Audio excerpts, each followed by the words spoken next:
So there is a problem in Ghana and there is a problem in Africa. And today I'm going to focus on Ghana because that's where I come from. And it's better for me to start from there before I move to Africa.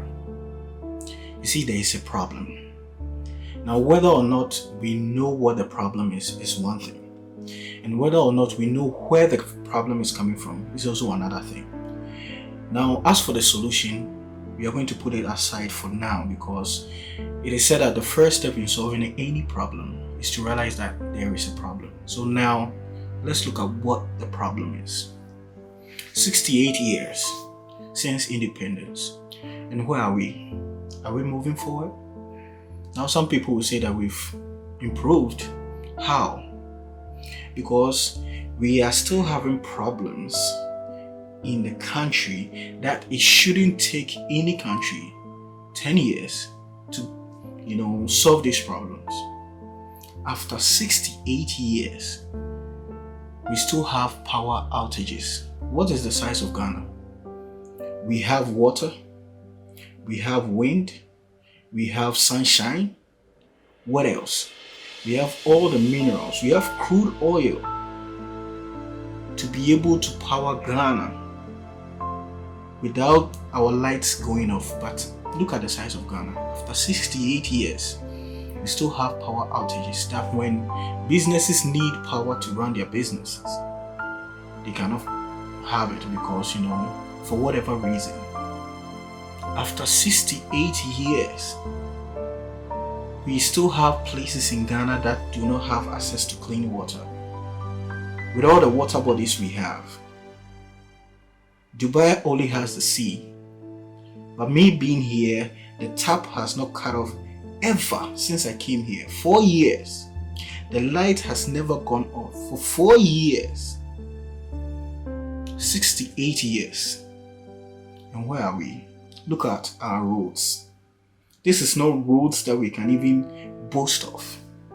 Look at the number of people dying on our roads because of bad road construction or bad roads we have in the country. After 68 years.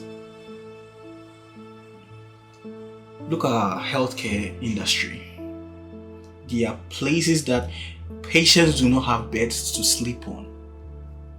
After 68 years. Even ambulances to carry people to, the hospitals, we don't have.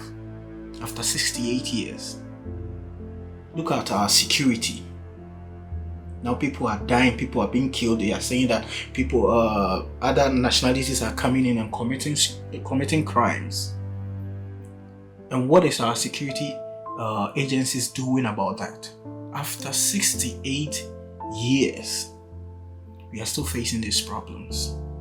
Look at our educational system. There are students in school right now learning outdated stuff. It hasn't been updated after 68 years.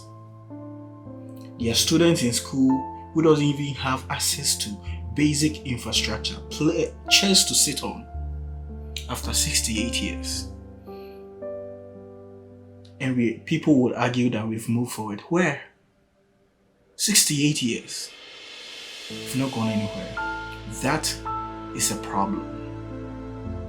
And for 68 years, we have been trying to work on something in a particular way. And we can see that it's not working. And what are we supposed to do?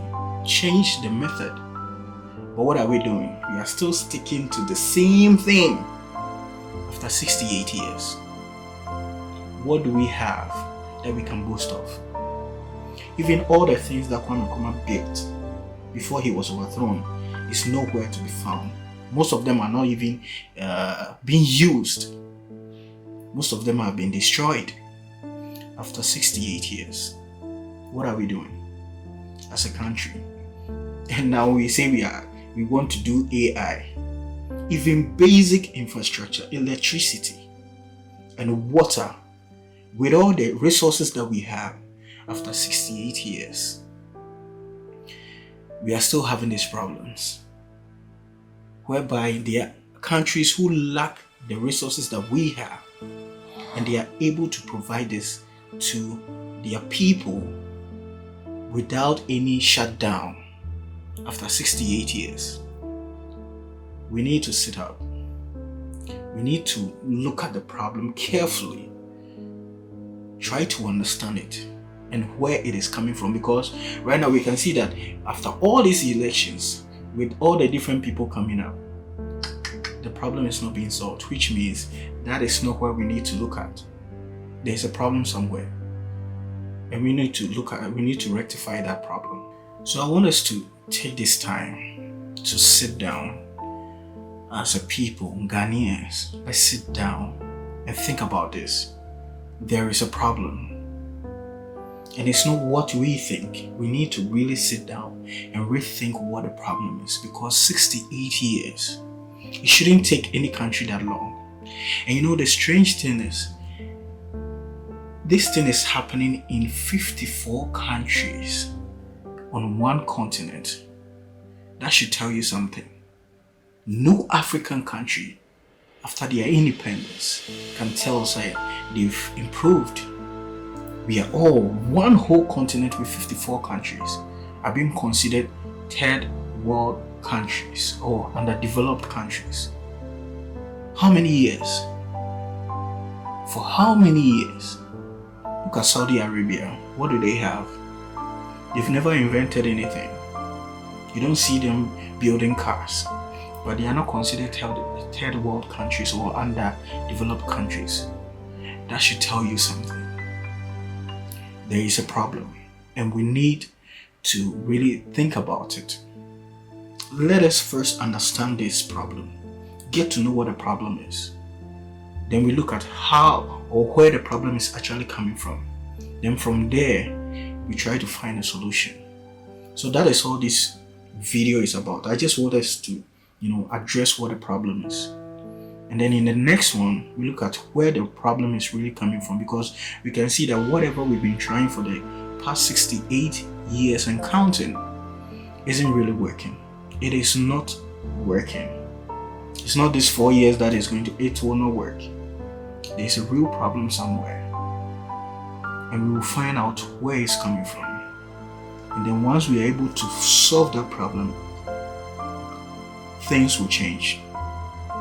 So if this is your first time watching my video, don't forget to subscribe, like the video, leave your comments, and share it to a friend.